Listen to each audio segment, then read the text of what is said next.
আজকের breaking news. Chittagong ভার্সিটির ৫ নম্বর ফ্লোরের নিচে ঝুলন্ত ফাঁসির রশিতে পাওয়া গেছে একটা মৃত মেয়ের লাশ। মেয়েটি ফাঁসির রশিতে ঝুলে আছে। পুলিশ বাহিনী এসেছে তদন্ত করতে, কিন্তু মেয়েটির কোনো হদিশ পাচ্ছে না তারা। চলো এই বিষয়ে আরো বিস্তারিত কিছু জানতে আমরা যাচ্ছি এসআই নীরব সাহেবের কাছে। Hello sir. স্যার, এই লাশটা কার এবং এই মেয়েটির বাসা কোথায়? আপনারা তদন্ত করে কি জানতে পারলেন? এই মেয়েটাকে কিভাবে মারা গেছে এবং সে ফাঁসিতে নিচে লাগিয়েছে নাকি তাকে ফাঁসিতে ঝোলানো হয়েছে? এই ব্যাপারে আপনি আমাদের দর্শক শ্রোতাদের বিস্তারিত বলুন। দেখুন, আমরা লাশটা তদন্ত করলাম, তেমন কোনো পাকাপোক্ত প্রমাণ পাইনি। তবে এটুকু বলতে পারি, মেয়েটাকে কেউ ফাঁসিতে ঝুলায়নি, বরং মেয়েটি নিজেই ফাঁসিতে ঝুলিয়েছে। এটার অনেক বড় একটা কারণ আছে। আমরা নিশ্চয়ই খুঁজে বের করার চেষ্টা করব। আমাদের তদন্ত চলতেছে। আমাদের লাশটাকে ফরেনসিক ল্যাবরেটরিতে পাঠাতে হবে। ধন্যবাদ স্যার আপনাকে। এই ছিল বর্তমান চট্টগ্রাম ভার্সিটির এক বিশাল বহু আশ্চর্য রকম ঘটনা। পুলিশ বাহিনী এমনকি র্যাব বাহিনী তদন্ত করছে এই ঘটনার মূল কারণ ও উদ্দেশ্যটা কি। মৃত লাশের পরিবার থেকে প্রায় অনেকজনই এসেছে ভার্সিটির মাঠে। লাশকে নিয়ে হাউমাউ করে কান্নাকাটি করছে তারা। দিন শেষে পরিশেষে একটাই কথা, নিজে সুস্থ থাকুন, অন্যকে সুস্থ রাখুন এবং নিজের খেয়াল রাখুন এবং অন্যকে সচেতন করুন। আজকে ছিল আমাদের এই খবর। ভিএস টিভি থেকে এতক্ষণ পাশে থাকার জন্য সবাইকে আন্তরিক শুভেচ্ছা ও ভালোবাসা। এতক্ষণ রিপোর্টার সাংবাদিক কথা বলছিল চট্টগ্রাম ভার্সিটির মাঠে এক অজ্ঞাত লাশ ফাঁসিতে ঝুলার বিষয়। এই নিয়ে উৎসুক জনতার সামনে খবর প্রকাশ করছিল তানহা। এই তানহা হচ্ছে একজন সাংবাদিক। তানহার পরিচয় পর্ব একটু পরেই দিচ্ছি। তার আগে বিস্তারিত ঘটনাটা উল্লেখ করি। বিশাল বহু এই চট্টগ্রাম শহর কেই না চিনে। অসংখ্য মানুষ দেশ বিদেশ থেকে আসে চট্টগ্রাম শহরে বাণিজ্যিক ব্যবসা করতে। কেউ আসে চাকুরি করতে, কেউ আসে লেখাপড়ার ক্ষেত্রে, কেউ আসে আত্মীয় স্বজনের বাড়িতে ঘুরতে, আবার কেউ আসে চট্টগ্রাম শহরটা ভ্রমণ করতে। তেমনই এই চট্টগ্রামের ভার্সিটিতে হাজারো ছাত্রছাত্রী লেখাপড়া করে। তাই এদেশ থেকে এক ডিস্ট্রিক্ট থেকে অন্য ডিস্ট্রিক্টের শিক্ষার্থী চট্টগ্রাম ভার্সিটিতে পড়তে আসে। তেমনই হয়তো কোনো মধ্যবিত্ত পরিবার বা কোনো প্রভাবশালী ধনী ব্যক্তির পরিবার থেকে উঠে আসা ঝুলন্ত এই মৃত মেয়েটির লাশটি। হয়তো মেয়েটির পরিবার খুবই প্রভাবশালী এবং ধনী, কেননা মেয়েটির পোশাক দেখে বোঝা যাচ্ছে বেশ স্টাইলিশ এবং স্মার্ট। সকালে পিয়ন ভার্সিটির গেট খুলে দেয় 9:20 বেজে। শিক্ষক শিক্ষার্থীরা ভার্সিটির মাঠে প্রবেশ করে। প্রথম অবস্থায় কয়েকজন শিক্ষক ও শিক্ষার্থী 10তলা ভবনের নিচে 5তলা ভবন থেকে ঝুলন্ত মেয়েটির লাশ দেখে হকচকিয়ে ওঠে। দ্রুত কোনো কিছু না ভেবে না বুঝে ফোন করে লোকাল থানা এসআই নীরবের কাছে। ঘটনা শুনে এসআই নীরব উপস্থিত হয় তার ফোর্স বাহিনী নিয়ে ভার্সিটির মাঠে। আর সাংবাদিক তানহা ও তার বান্ধবী পাফি, জান্নাত এই ভার্সিটিতে পড়াশোনা করে। তাই ভার্সিটির উদ্দেশ্যে তারা ভার্সিটিতে আসে। আর এসে তারাও দেখতে পায় ঝুলন্ত মেয়েটির লাশ। গলায় রশি দিয়ে ফাঁসিতে ঝুলে আছে মেয়েটির মৃতদেহ। তানহা একজন সাংবাদিক রিপোর্টার, চাকরির পাশাপাশি সে শিক্ষার্থীও বটে। ঘটনাস্থলে তানহা তার খবর প্রচার করে তার শ্রোতা দর্শকদের সামনে। তানহা দেখতে বেশ স্মার্ট, সুন্দরী, গুণবতী, রূপবতী, মায়াবতী, ভার্জিন কুমারী, জান্নাতের হুরপরি। ঠোঁটের নিচে ছোট্ট একটা তিল, ঠোঁটে লেগে আছে অসম্ভব মুচকি হাসি, চোখগুলো টানা টানা, চোখের পাতাগুলো খুবই পাতলা, চোখের ভ্রুগুলো অসম্ভব ঘন কালো ও চিকন আকৃতির, চোখগুলো অসম্ভব সুন্দর ও মায়াবী, চুলগুলো বেশ স্টাইলিশ, সিল্কি, কোমরের একটু উপরে উঠানো, চুলগুলো বেশ স্টাইল করে খোপা বাঁধা। ভার্সিটির ছেলেরা তানহা বলতে পাগল, কিন্তু তানহা কাউকে পাত্তা দেয় না। তানহার একটাই স্বপ্ন, সে বড় হবে আর ওই রাতের অন্ধকারের রাতের রাজা ভিএস ভিক্টরকে ধরা তার প্রথম লক্ষ্য। তানহার বাবা একজন সেনাবাহিনীর প্যারালাল কমান্ডো, উচ্চপদস্থ দক্ষ অফিসার। তানহার মা পেশায় একজন প্রিন্সিপাল ভার্সিটির। আপাতত তানহার এটুকুই পরিচয় থাক। ভার্সিটির মাঠ থেকে মেয়েটির মৃত লাশ নিয়ে যাওয়া হয় ফরেনসিক ল্যাবরেটরির উদ্দেশ্যে। ভার্সিটিতে হঠাৎ করে এমন ঘটে যাওয়া ঘটনাতে শিক্ষকরা জানিয়েছে ভার্সিটিতে আজকে তেমন কোনো ক্লাস হবে না। তাই যে যার মতো ভার্সিটি থেকে রওনা দিয়েছে বাড়ির উদ্দেশ্যে। আবার কিছু ছাত্রছাত্রী ভার্সিটির মাঠে আড্ডা দিচ্ছে। ও হ্যাঁ, ভিএস ভিক্টর কে সেটা খুব শীঘ্রই জানতে পারবেন, তাই গল্পের সাথে থাকতে হবে। কিন্তু আজকের গল্পটা হতে চলেছে অনেকটা ইন্টারেস্টিং। ভার্সিটির মাঠের পরিবেশটা ঠান্ডা হতেই তানহা বলে ওঠে, আচ্ছা জান্নাত, এই মেয়েটা ইন্টার সেকেন্ড ইয়ারে পড়ে। মেয়েটির সাথে এমন কি ঘটেছিল যার জন্য মেয়েটা এইভাবে রাতের অন্ধকারে ভার্সিটিতে এসে নিজের গলায় রশি দিয়ে ফাঁসি দিয়ে 5তলা ভবন থেকে ফাঁসিতে ঝুলিয়ে পড়ে? খালি রহস্য আর গোলমাল খুঁজে পায় না। আমি এর কুল কিনারি। তুইও না তা না পারিস বটে। আগে ভিএস ভিক্টরের পেছনে পড়েছিলি, আর এখন আজকের এই ঝুলন্ত মেয়ের মৃত লাশের পেছনে দৌড়াচ্ছিস। তুই বুঝবি না, ওই বেটা খোঁজ চর। ভিক্টরকে ধরার কতদিনের স্বপ্ন আমার। জানিস তার খুনের স্টাইল, তার ড্যাশিং রূপ, তার মারার স্টাইল, তার এডুকেশনাল, তাকে কাউকে মারার আগে তার যে ডায়লগগুলো ইউজ করে, ওফ, মন ছুঁয়ে দেওয়ার মতো। যেভাবে তুই বলছিস মনে হচ্ছে ওর সাথে যেন তোর কতবার দেখা হয়েছে, তার ওপর তুই যেন ওকে ভালোবেসে ফেলেছিস, আবার তার ওপরে যেন তোর খুব কাছের মানুষ, যেভাবে বলছিস। তানহা ও জান্নাতের কথা শুনে সেখানে আরও বসে থাকা মাফি এবার একটা রহস্যময় মুচকি হাসি দিয়ে নরম সুরে বলে ওঠে, উফ, তোরা থামবি রে তানহার জান্নাত, তোরা দুজনেই পাগল হয়ে গেছিস। আরে আজ পর্যন্ত যে বিএস ভিক্টোরিকে দেখেছে সে হয় পরপারে পাড়ি জমিয়েছে বা প্যারালাইসিস রোগী হয়ে এখনও বিছানায় শুয়ে আছে, আর তোরা নাকি তাকে নিয়ে সমালোচনা করছিস। মাফি, তুই যেভাবে বলছিস না, দেখে মনে হচ্ছে ওই ভিক্টর হচ্ছে তোর ভাই, বা তোর পিয়ারে দিল মে কুছ কুছ হোতা হ্যায় লাগে। আমার ভাই? তোরা যদি আমার ভাইকে দেখিস তাহলে তো ভার্সিটিতেই আশায় বন্ধ করে দিবে। ওহো রে, কথাটা শুনেই যেন মনটা জুড়িয়ে গেল মাফি বেবি। এই তোরা বাদ দিবি, এখন চল, ভার্সিটিতে তো আজকে ক্লাস হবে না, সবাই বাসার উদ্দেশ্যে রওনা দিই। আমার বাসায় একটু কাজ আছে রে। তিন বান্ধবী ভার্সিটির মাঠ থেকে উঠে দাঁড়ায়। তানহা, জান্নাত, মাফি। তারা তিন বান্ধবী রওনা দেয় তাদের নিজ বাড়ির গন্তব্যের উদ্দেশ্যে। ও হ্যাঁ, তানহা, মাফি, জান্নাত তিনজনেই কিন্তু হচ্ছে রিপোর্টার।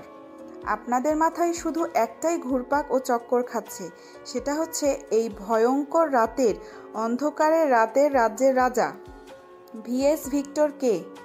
এই ভিক্টর কে, তার পরিচয় সে কে, সে কি করে, তার নামটা এত ভাইরাল কেন এই শহরে। তাই বলছি গল্পের সাথে থাকুন, সবটা জানতে পারবেন। ও হ্যাঁ, মাফির বাবা একজন কোটিপতি বিজনেসম্যান। তানহার বাবা একজন সরকারি অফিসের একজন বড় অফিসারের কর্মকর্তা, দায়িত্ব হিসেবে চাকরি করছে। ভার্সিটির মাঠে আজকের ঘটে যাওয়া ঘটনাটা, ভার্সিটির মাঠে উপস্থিত থাকা একটি ছেলের সম্পূর্ণ ঘটনাটি ভালো করে পর্যবেক্ষণ করে নেয়। ভার্সিটির মাঠ পুরোপুরি প্রায় খালি। ছেলেটি সহ আর বেশ কয়েকজন ছেলে মেয়ে শিক্ষক আছে ভার্সিটির মাঠে। ছেলেটি পকেট থেকে ফোনটা বের করে কোনো এক নাম্বারে ডায়াল করে। ও পাশে ফোনটা রিসিভ করতেই বলে ওঠে ছেলেটি, হ্যালো, আসসালামু আলাইকুম বস। বস, একটা দুর্দান্ত খবর আছে। ঘটনাটা বিস্তারিত বলো। ভাই, সকালে আমি ভার্সিটিতে আসি, আর ভার্সিটিতে আমি সহ আমরা দেখতে পাই ঝুলন্ত একটি মেয়ের মৃত লাশ। লাশটি ঝুলে আছে 5তলা ভবনের নিচে। মেয়েটি ফাঁসি দিয়েছে। পুলিশ তদন্ত করছে। তো আমি কি করতে পারি? না ভাই, এই বিষয়টা যদি আপনি দেখতেন খুব ভালো হতো। সমাজে এই বিষয়টা ব্যাপকভাবে ছড়িয়ে গেছে। মেয়েদের সুরক্ষার জন্য আমাদের সংগঠনটা এই কাজে লাগাতে হবে। বুঝিয়ে বলো আমাকে। ভাই, মেয়েটি হচ্ছে আমাদের ভার্সিটির রকির গার্লফ্রেন্ড। মেয়েটা অনেক সুন্দর এবং ছেলেটা অনেক খারাপ, এবং টাকাওয়ালা বাপের একটু অহংকার বেশি।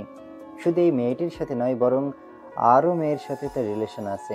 ভাই, মেয়েটি ইচ্ছে করে ফাঁসির রশিতে ঝুলতে চায়নি, তাকে ফাঁসির রশিতে ঝুলতে বাধ্য করা হয়েছে। তুই বিস্তারিত খবর নিয়ে আমাকে জানা। ওকে ভাই, ঠিক আছে। এতক্ষণ ফোনে কথা বলল দুজন অজানা ব্যক্তি দুজন আপনাদের সুপরিচিত হবে, তবে এই মুহূর্তে তাদেরকে আন্ডারগ্রাউন্ডে রেখে দিলাম এবং চলুন গল্পের নতুন কোনো মোড়ে ফিরে আসি। এদিকে কলেজের মাঠে ঘটে যাওয়া ঘটনা শুনে ও দেখে আরেকটি ছেলে তার পকেট থেকে ফোন বের করে মেয়েটির বয়ফ্রেন্ড রকিকে ফোন করে বলে ওঠে, হ্যালো রকি, কোথায় আছিস তুই? খবর পেয়েছিস ভার্সিটি যে আজ বিশাল বড় একটা কাণ্ড ঘটে গেছে? এ বিষয়ে কি তুই কোনো কিছু জানিস? রকি একটা মদের ক্লাবে বসে মদ খাচ্ছিল একটা মেয়ের সাথে। তার বন্ধু লিখনের ফোনটা রিসিভ করে আর ফোনের ওপাশ থেকে লিখনের বলা কথাগুলো শুনে এবার রকি বলে ওঠে, তুই জানিস না বর্তমানে আমি কোথায় থাকতে পারি? আর ভার্সিটিতে কি ঘটছে না ঘটছে ওসব দেখার সময় আমার নেই। দ্রুত বল আর ফোনটা কাট। আর আমি এনজয় দ্য পার্টিতে, বর্তমানে আমি পার্টিতেই আছি। আরে রকি, তুই তো ফেঁসে গেছিস। তোর গার্লফ্রেন্ড আজকে ভার্সিটিতে গলায় ফাঁসি লাগিয়ে আত্মহত্যা করেছে। পুলিশ তার লাশটাকে নিয়ে চলে গেছে।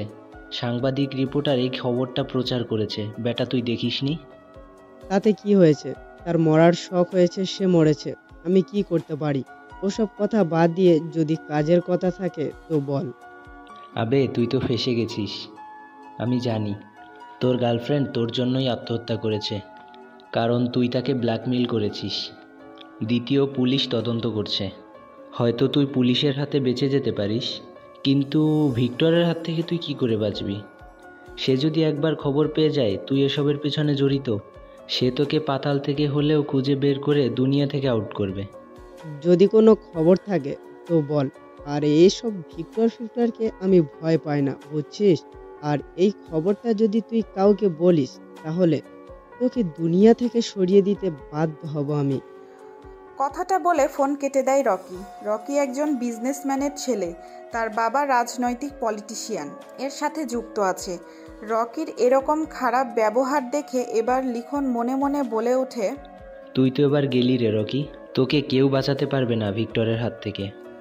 অন্যদিকে মিন্টু খবর নিচ্ছে চারদিক দিয়ে যে মেয়েটিকে কে হত্যা করেছে বা মেয়েটি কেন ফাঁসি লাগিয়েছে। এদিকে প্রেস রিপোর্টারের সাংবাদিকের প্রধান কর্মকর্তা রমজান সাহেব ফোন করেছে তানহাকে। ফোন রিসিভ করতেই তানহা বলে ওঠে, আসসালামু আলাইকুম স্যার, কেমন আছেন স্যার?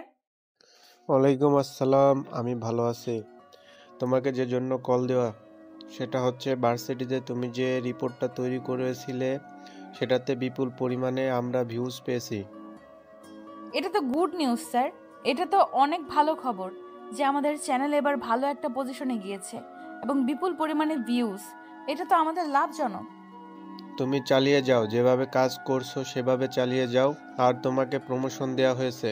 তোমার প্রতিভা এবং সততা এবং কাজ দেখে তোমাকে অবশ্যই সিনিয়র অফিসার হিসাবে নিয়োগ দেওয়া হয়েছে। ধন্যবাদ স্যার, অসংখ্য ধন্যবাদ আপনাকে। আমি ভাবতে পারিনি যে এত তাড়াতাড়ি আমি প্রমোশন পেয়ে যাব। আপনারা আমার জন্য দোয়া করবেন, আমি যেন আরো সুন্দর করে কাজগুলোকে প্রেজেন্টেশন করতে পারি দর্শকের সামনে। অবশ্যই। তারপর ফোন কেটে দেয় তানহা ও রমজান সাহেব। তানহার প্রমোশন হয়েছে খবর পেয়ে তার মা মাহমুদা বেগমকে সুখবর দেয়। সাথে তার বাবা প্যারালাল কমান্ডো বাহিনীর প্রধান কর্মকর্তা শামসুল সাহেবকে। মেয়ের মুখে এমন সুখবর শুনে তারাও ভীষণ খুশি হয়েছে। তাদের সাথে কথা বলে তানহা এবার মাফি ও জান্নাতকে ফোন করে দেখা করতে বলে রেস্টুরেন্টে তাদের আজকে ট্রিট দেবে বলে। দেখতে দেখতে দুপুর হয়ে বিকেল হয়ে যায়। বিকেলে তানহা জান্নাত বেরিয়েছে একটা রেস্টুরেন্টের উদ্দেশ্যে। এদিকে মিন্টু অনেক খোঁজ খবর এবং খবরাখবর খোঁজাখুঁজির পরে জানতে পেরেছে যে এসবের পেছনে রকির হাত আছে। মেয়েটা ফাঁসি লাগিয়েছে একমাত্র রকির কারণে, কারণ রকি তাকে ব্ল্যাকমেল করেছিল কোনো এক ভিডিওর কারণে। খবরটা পেয়ে দ্রুত এসে ফোন বের করে সেদিনের সেই নম্বরে ডায়াল করে। ফোন রিসিভ করতে সেদিনের সেই অচেনা অজ্ঞাত ব্যক্তিটি বলে ওঠে, দ্রুত বল কি বলবি, কারণ আমি একটা ইম্পর্টেন্ট কাজে আছি। ভাই, আমি যে তোমাকে ওই দিনের ওই বিষয়ে বলেছিলাম সে বিষয়ে খবর পেয়েছি। কী রকম খবর পেয়েছিস বিস্তারিত বল। ভাই, খবরটা হচ্ছে ছেলেটির নাম রকি আর তার গার্লফ্রেন্ড হচ্ছে বিপাশা। যে মেয়েটা আত্মহত্যা করেছে তার নাম বিপাশা। ছেলেটি ও মেয়েটির দুজন দুজনকে ভালোবাসে। ছেলেটি ভালো না, মেয়েটি অনেক সুন্দর এবং অনেক নরম ও ভদ্র। মেয়েটি প্রভাবশালী পরিবারের, ছেলেটিও প্রভাবশালী পরিবারের। ছেলেটি ও মেয়েটি দুজন দুজনকে ভালোবাসে। যা বলার আছে দ্রুত বল, কারণ আমার হাতে সময় নেই। জি ভাই, ছেলেটির মেয়েটির সম্পর্ক প্রায় অনেক বছরের। মেয়েটি আত্মহত্যা করেছে কারণ ছেলেটি ও মেয়েটির ঘনিষ্ঠতার কিছু মুহূর্তের ভিডিও ছেলেটার কাছে আছে, আর ছেলেটি সেটা নিয়ে ব্ল্যাকমেল করছিল মেয়েটিকে, যাতে সে আবারও তার সাথে ঘনিষ্ঠতার সম্পর্ক করে। ওকে, ঠিক আছে। আমার ভার্সিটিতে ভর্তি হওয়ার সব কিছু ঠিকঠাক কর। ওকে ভাই, ঠিক আছে। আর হ্যাঁ, ওই ছেলেটির বিষয়ে আরও খোঁজ খবর নেই। কালকে দেখা হচ্ছে ভার্সিটিতে। ওকে, অপেক্ষায় রইলাম। তারপর এদিকে তানহা বেরিয়েছে ট্রিট দেবে বলে মাফি আর জান্নাতকে। তিনজনে একটা কফি হাউসে বসে কফি খাচ্ছে আর গল্পগুজব করছে। তখনই তানহা বলে ওঠে, জানিস মাফি, জান্নাত আমার স্বপ্ন আছে। আমিও একদিন ভিক্টরকে ধরে ছাড়বো, যত রকম আমার কষ্ট করতে হয় হোক না কেন। দেখ, তাকে ধরতে গিয়ে আবার তুই নিজেই বিপদে পড়িস না, কারণ সে খুব হিংস্র আর হায়না এবং ভয়ঙ্কর। তুই তো আমাদের কথা শুনবি না? যেহেতু তুই তাকে ধরতে চাচ্ছিস, বলতে তার সাথে দেখা করতে চাচ্ছিস, সেক্ষেত্রে নিজের সুরক্ষার কথা ভেবেই তার সাথে দেখা করবে। আরে আমার তেমন কিছুই হবে না। আর ওই ভিক্টর নির্দোষ মানুষদের কিছুই করে না, ও শুধু অপরাধীদের শাস্তি দেয়। তাই তো সরকারও তাকে ধরার সাহস করে না। তারপর তিন বান্ধবী অনেক খোশ গল্প ও আড্ডা দিয়ে যে যার বাড়ির উদ্দেশ্যে চলে যায়। দেখতে দেখতে রাত হয়ে যায়। রাত পেরিয়ে প্রায় মধ্যরাত। লিখন আবারও ফোন দেয় রকিকে। রকি ফোন রিসিভ করতেই বলে ওঠে, তোকে বলেছি না তুই আমাকে আর ফোন করবি না ওই বিষয়ে? সে মরে গেছে, তাতে আমার কি? দেখ, আমি তোকে বারবার সাবধান করছি, ভিক্টর কিন্তু অনেক ভয়ানক একজন মানুষ। সে মানুষ খুন করতে দুবার ভাবে না। আমি এটাও জানি সে ফোনে প্রভাবশালী এবং ক্ষমতাশালী। সে যদি জানে তুই এসবের পিছনে আছিস, তোকে মেরে ফেলবে। আমাকে মারবে, তাতে তোর কি রে? আর যদি এই বিষয়ে তুই একটাও কথা বলিস, তো এরপরের ডেড বডিটা তোর পড়বে নেক্সট টাইম। কথাগুলো বলে ফোন কেটে দেয় রকি।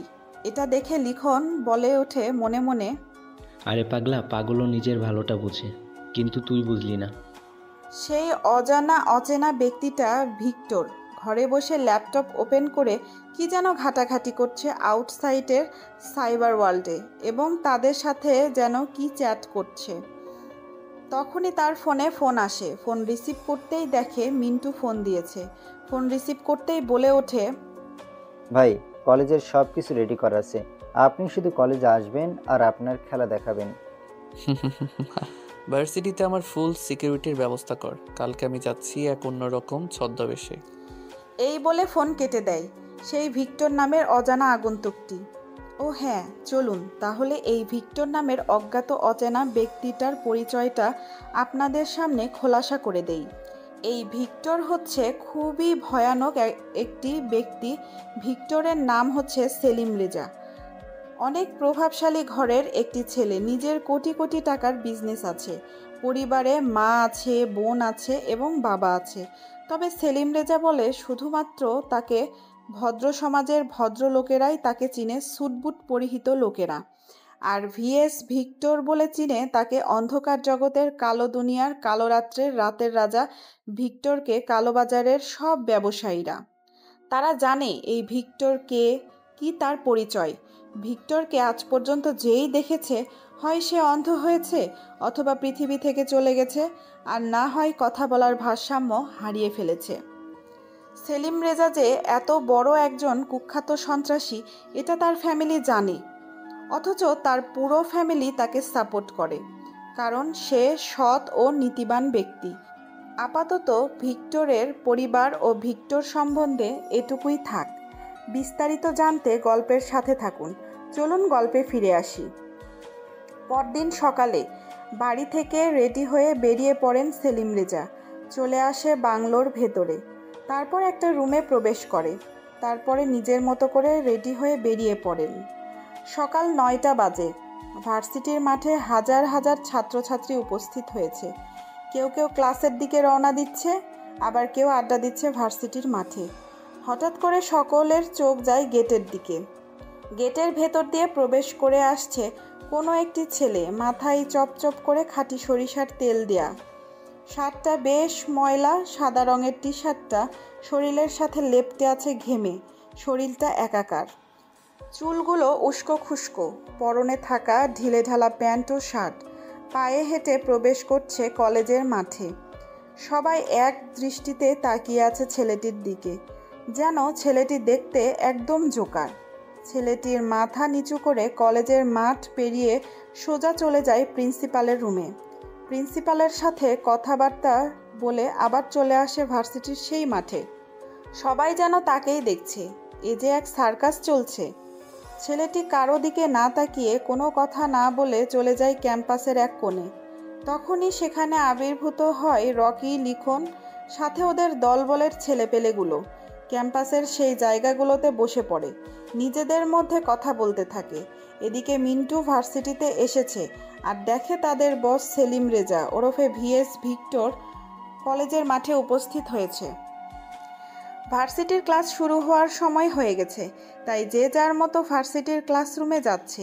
মিন্টু ধীর গতিতে এগিয়ে আসে ভিক্টরের দিকে। তখনই গাড়ি নিয়ে ভার্সিটির মাঠে উপস্থিত হয় মাফি।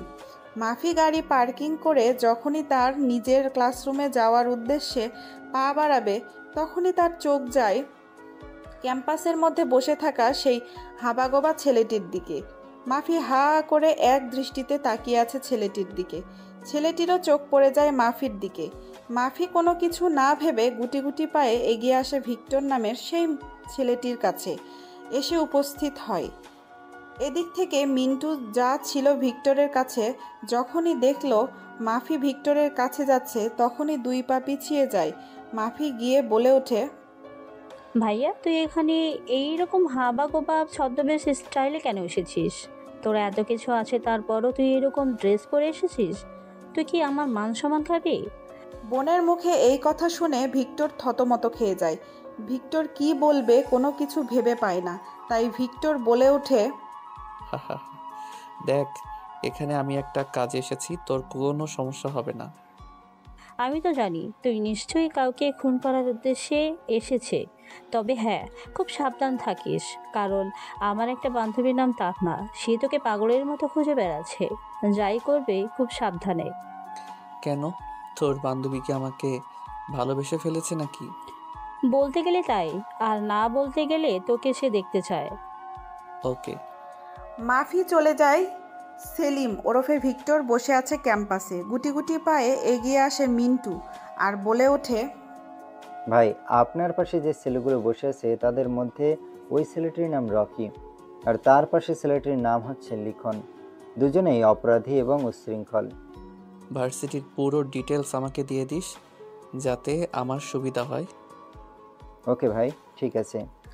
মিন্টু চলে যায় তার ক্লাসরুমে। এদিকে ছদ্মবেশী ভিক্টর যখনই তার নিজের ক্লাসরুমের উদ্দেশ্যে রওনা দিবে, তখনই সে পেছন থেকে শুনতে পায়, আচ্ছা রকি, তুই এমন কি ব্ল্যাকমেল করেছিলি যার জন্য মেয়েটা আত্মহত্যা করতে বাধ্য হলো? লিখন নামের ছেলেটির মুখে এ কথা শুনে দাঁড়িয়ে যায় ভিক্টর। লিখনের মুখে এরকম কথা শুনে এবার একটা হাসি দিয়ে উড়িয়ে দেয় কথাটি রকি, আর বলে ওঠে, আরে পাগল, অলওয়েজ চিল্ড। আমি চিল করতেই ভালোবাসি। ওকে শুধু ব্ল্যাকমেলই করেছি, জাস্ট একটা ভিডিও নিয়ে।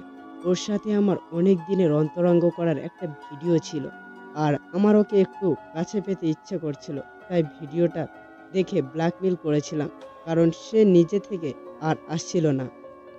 তুই তো চাইলে আর অন্য মেয়ের সাথে এটা করতে পারতি, কারণ তোর তো মেয়ের অভাব নাই। তুই তো অনেক মেয়ের সাথে এরকম করিস প্রতিনিয়ত। শুধু শুধু মেয়েটাকে আত্মহত্যা করতে বাধ্য হলো। অনেক ভালো ছিল রে। আরে বাদ দে, এসব ওকে কাছে পেতে একটু ইচ্ছে করছিল, তাই এসব করেছি। ও মরে গেছে, সব ঝামেলা শেষ। এখন নতুন একজনকে ধরবো, আর নতুন করে আরও রঙ্গলীলা শুরু করব। কিন্তু ভিডিওটা তুই ডিলিট করেছিস কিনা, যদি না করিস আজকে ডিলিট করে দিবি, না হলে খুব বড় বিপদে পড়তে যাবি। তুই চিনিস না ভিক্টরকে, যদি খবর পায় তাহলে তোকে আর জীবিত রাখবে না। আরে কত ভিক্টর এলো আর গেল, কেউ কোনো কিছু আমার করতে পারবে না। কারণ আমার কাছে পাওয়ার আছে, টাকা আছে, হাতে লোক আছে, বুঝছিস? ওকে, ঠিক আছে। এ কথা শুনে ভিক্টরের একটা মুচকি হাসি আসে আর সেখান থেকে বেরিয়ে যায় কোনো কথা না বলে। এদিকে মাফি ক্লাসরুমে প্রবেশ করছে। মাফির আসতে দেরি হয়েছে দেখে এবার তানহা বলে ওঠে, কিরে ঢঙ্গি, তোর আসতে এত দেরি হলো কেন? কি এমন করেছিলিস বয়ফ্রেন্ডের সাথে? দেখা করতে গিয়েছিলিস নাকি আবার তলে তলে টেম্পো চালাচ্ছিস মামা? তানহা, তুইও না? তুই কি ভেবেছিস আমি কিছু জানি না? আমরা সবাই জানি যে তুই দেখা করতে গিয়েছিলিস, না হলে কেউ এমনি এমনি দেরি করে বাল? শুধু শুধু আমাদের মিথ্যা কথা বলতেছিস ট্রিট না দেওয়ার ভয়। ওকে, তুই খেতে চাস তো যা, তোকে আজকে খাওয়াবো। তবু বোন মাপ চাই, এসব আর বলিস না। ওহো তানহা, মাফিয়াকে দিলি তোর আগে? ও কত ভালো, আমাদের আজকে খাওয়াবে। ও আমার সুইট বেবি, রাগ করেছিস? আচ্ছা যা, তোকে আর বলবো না। তবে আজকে কিন্তু আমাদের খাওয়াতে হবে, কিন্তু 5 স্টার হোটেলে। হ্যাঁ হ্যাঁ, আজকে খাওয়াবে ভার্সিটি ছুটির পরে। এখন চুপ থাক, স্যার এসেছে। তারপরে অধ্যাপক এসে তাদের ক্লাস করাতে থাকে। তখনই ক্লাসের বাইরে থেকে বলে ওঠে, may I come in sir? ক্লাসের বাইরে হঠাৎ এমন কারো গলার আওয়াজ শুনতে পেয়ে শিক্ষক সহ সবাই বাইরে তাকায়। দরজার বাইরে দাঁড়িয়ে থাকা ছেলেটিকে দেখে সবাই উঠে দাঁড়ায়। হা করে ছেলেটির দিকে তাকিয়ে আছে। ছেলেটি তাদের সবার এরকম তাকানো দেখে মাথা নিচু করে ফেলে। এবার অধ্যাপক সাহেব বলে ওঠেন, হু আর ইউ? কোথা থেকে আসছো? আর এখন কত বাজে? ক্লাসের সময় মেনটেন করতে চাও না তো ক্লাসে আসো কেন? Sorry sir. What sorry? তোমার পোশাক আশাক দেখে তো মনে হচ্ছে কোনো জঙ্গিবাজ এলাকার ছেলে। জঙ্গল থেকে উঠে এলে নাকি? স্যার, এখানে তো আমি মডেলিং করতে বা ফ্যাশন করতে আসিনি, আমি এসেছি পড়তে। আমার মুখে মুখে তর্ক করো বেয়াদব। এখনই আমার ক্লাস থেকে বের হয়ে যাও। Get out from here, varsity to campus. Victor আর কোনো কথা না বলে ক্লাস থেকে বেরিয়ে যায় ক্যাম্পাসের উদ্দেশ্যে। ক্যাম্পাসের গাছের আড়ালে গিয়ে ব্যাগ থেকে ল্যাপটপটা বের করে ওপেন করে। তারপর গুগল হেড অফ সাইটের 3 নম্বর ব্রাউজের 4 নম্বর কওমি ভাজক ডিভাইস ওপেন করে 4 ডিজিট কোড ইউজ করে ল্যাপটপটি ওপেন করে। এদিকে তানহা ছেলেটির এরকম অবস্থা দেখে বলে ওঠে, কোথা থেকে যে আসে এসব এই ভার্সিটিতে পড়তে? শুধু শুধু অপমান হচ্ছে। যেখানে তাদের যোগ্যতা নাই সেখানে আসে পড়তে কেউ। খামোখা স্যারের হাতে এতগুলো গালাগালি খেলো। তানহার মুখে এরকম ইমোশনাল কথা শুনে মাফি কোনো কিছু না ভেবে আনমনে বলে ওঠে, আরে তোরা বাদ দে তো এসব, ও সারা জীবন এরকমই, ওর কথা আর বলিস না। মাফির মুখে এ কথা শুনে তানহা সহ জান্নাত অবাক দৃষ্টিতে তাকিয়ে আছে মাফির দিকে। এদিকে মাফি কি বলেছে মাফির নিজেরই খেয়াল নেই। তানহা বলে ওঠে, মাফি, তুই এটা কি বললি? তুই ওকে চিনিস নাকি? ওর ব্যাপারে এত সব জানিস? তুই কি করে, সত্যি করে বল, তুই ওকে চিনিস কিনা? তানহার মুখে এ কথা শুনে হুঁশ ফিরে আসে মাফির। এবার মাফি আমতা আমতা করে বলে ওঠে, আরে তোরা যে কি বলিস না, আমাদের পাশেই থাকে, রাস্তার পাশেই, সেই ভাঙা কুটুরিতে। আমাদের বাড়িতে থেকে দেখা যায়, তো তাই ওকে দেখে দেখে অভ্যস্ত হয়ে গেছি।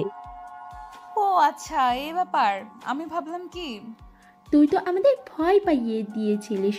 আমি আবার ভেবে নিয়েছিলাম যে এটা আমাদের হবু দুলাভাই নাকি। যা বলেছিস সে জান্নাত, আমাদেরকে ভয় পাইয়ে দিয়েছিল।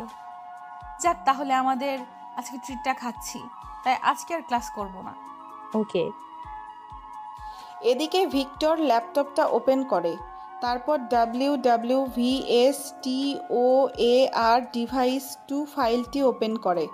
তারপর নিজের ফোনটা বের করে 0599-এ ফোন করে ফোন পাওয়ার সাথে সাথে রাকিব ফোনটাকে রিসিভ করে আর বলে ওঠে, ভাই বলুন, কিভাবে আপনাকে সাহায্য করতে পারি? আমার সব রকম রেডি করা আছে, আপনি শুধু বলুন। তোকে একটা ফোন নাম্বার দিচ্ছি, এই ফোন নাম্বারটাতে ঢুকবি। ওকে ভাই, দেন, আমি এখনই ট্রাই করছি। ওর ব্রাউজে ঢুকবি, আমি ওর ফোনটাকে হ্যাক করব। ওর লোকেশন ট্র্যাক কর।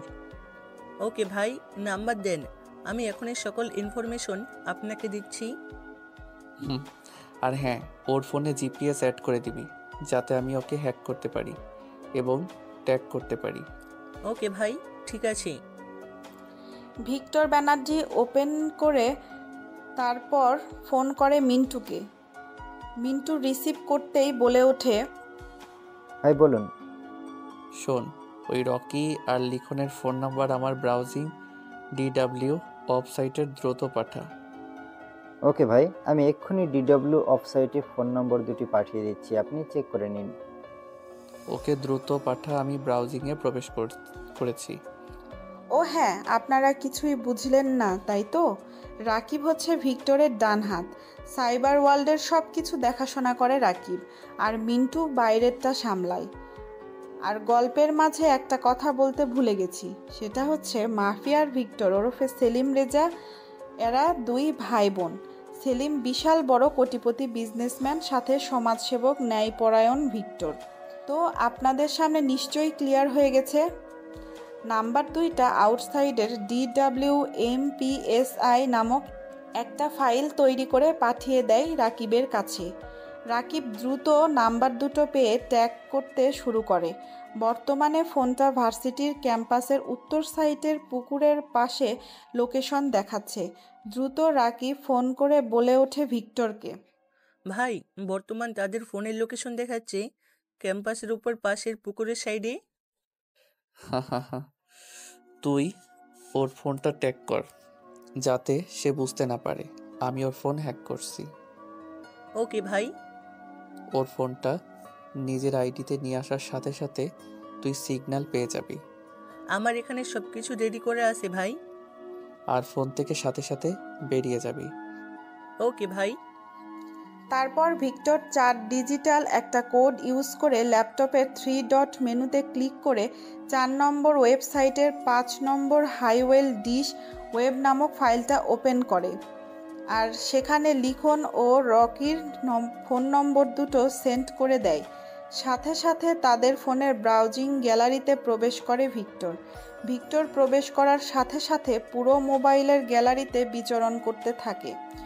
মোবাইলে NPR ভাইরাস, ওপা ভাইরাস, আরও 4 ধরনের ভাইরাস ছড়িয়ে দেয় তার ফোনে, যাতে সে এই ফোনের মাধ্যমে আর কোনো রকম অশ্লীল ভিডিও রেকর্ড করতে না পারে। ধীরে ধীরে ফোনের গ্যালারি থেকে TTPE and WWIOU ডিভাইসের মাধ্যমে গ্যালারির মধ্যে থাকা সকল রকমের ডাটা নিজের হাতে নিয়ে আসে। সাথে সাথে ফোনটা অকেজো হয়ে যায়। সকল রকম ভিডিও এবং কন্ট্যাক্ট নম্বর এবং ফোনের সকল রকম আয়ত্ত নিজের আয়ত্তে নিয়ে আসে। সাথে সাথে ওদিকে সিগন্যাল পেয়ে যায় রাকিব। রাকিব দ্রুত ব্রাউজার থেকে বেরিয়ে যায় আর ফোন করে ভিক্টরকে বলে ওঠে, ভাই, আমি বেরিয়ে গেছি। আপনি সব রকম ডাটা সংরক্ষণ করছেন তো? আমি যে কাজে হাত দিই সেই কাজটা সম্পূর্ণ না করা অবধি ছাড়ি না। ওকে ভাই, ঠিক আছে। তারপর রাকিব ফোন কেটে দেয়। ভিক্টর ল্যাপটপ বন্ধ করে নিজের গোপন ব্যাগের ল্যাপটপটা ঢুকিয়ে নেয়। ভিক্টর আর ক্লাসে যায়নি, সেখানে ক্যাম্পাসে বসেছিল। ফোন বের করে মিন্টুকে বলে ওঠে, মিন্টু, কাজ শেষ। তুই তাদের দিকে নজর রাখবি এবং আমাকে ইনফরমেশন দিবি। ওকে ভাই, ঠিক আছে। ভিক্টর আর ক্লাস করবে না বলে আর কোনো রকম কথা না বাড়িয়ে বেরিয়ে যায় নিজের নিজ গন্তব্যের উদ্দেশ্যে। এদিকে রকি লিখনকে বলছে, জানিস আজকে রাতে আবার একজনকে ব্ল্যাকমেল করব, দেখি সে কি বলে। ভিডিও করে রেখেছি রে। দেখ, এমনি তুই অনেক বড় অপরাধ করছিস, বিভিন্ন খারাপ কাজের সাথে যুক্ত আছিস, সাথে আমিও। আবার তুই এসব করছিস মানে তুই নিজের কবর নিজেই ঘুরেছিস।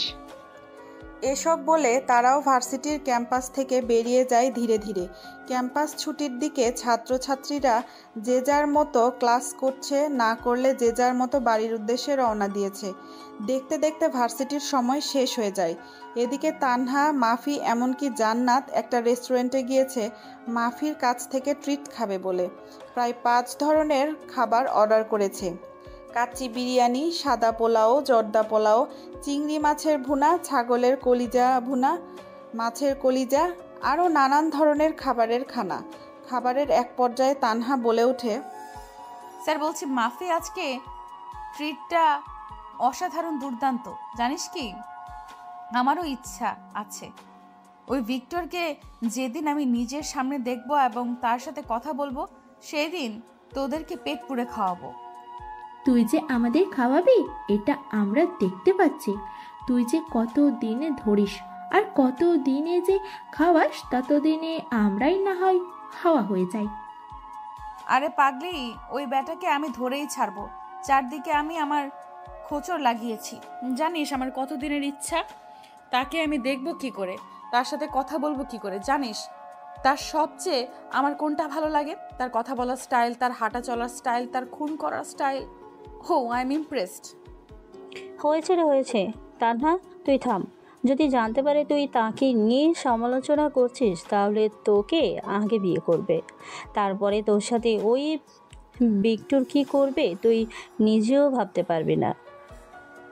পরেরটা পরে দেখা যাবে, এখন যেটা হবে শুধু সেটা নিয়ে ভাব।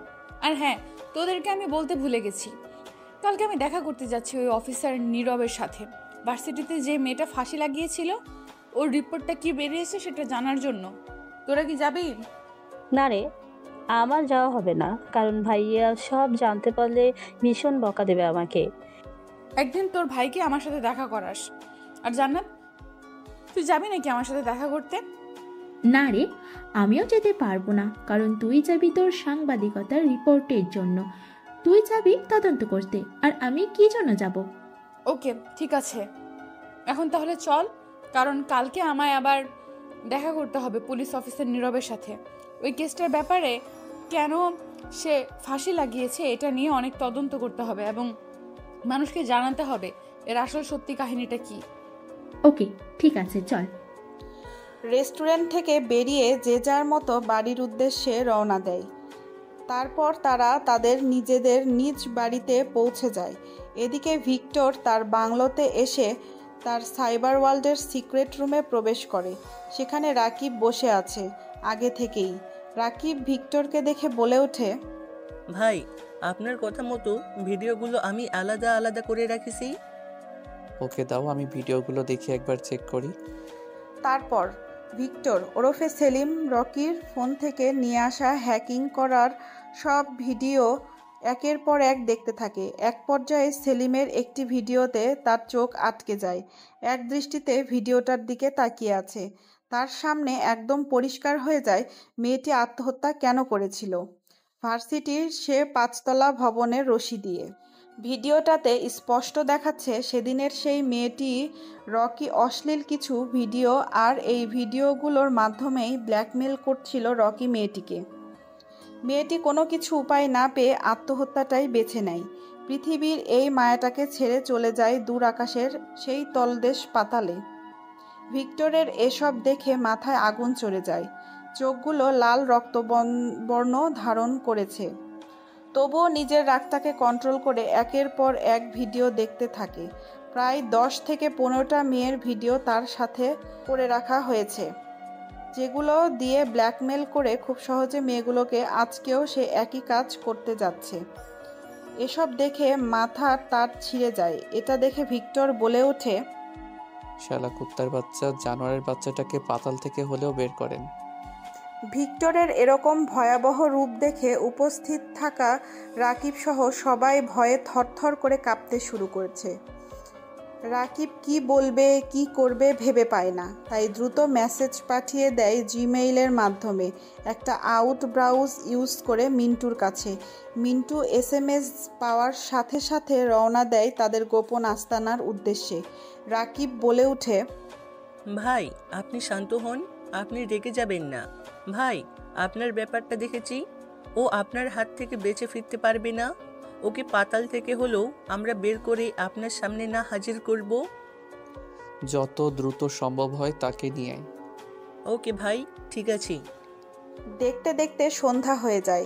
এদিকে রাকিবের ফোনটা অকেজো হয়ে গেছে, সকল ভিডিও রিমুভ হয়ে গেছে।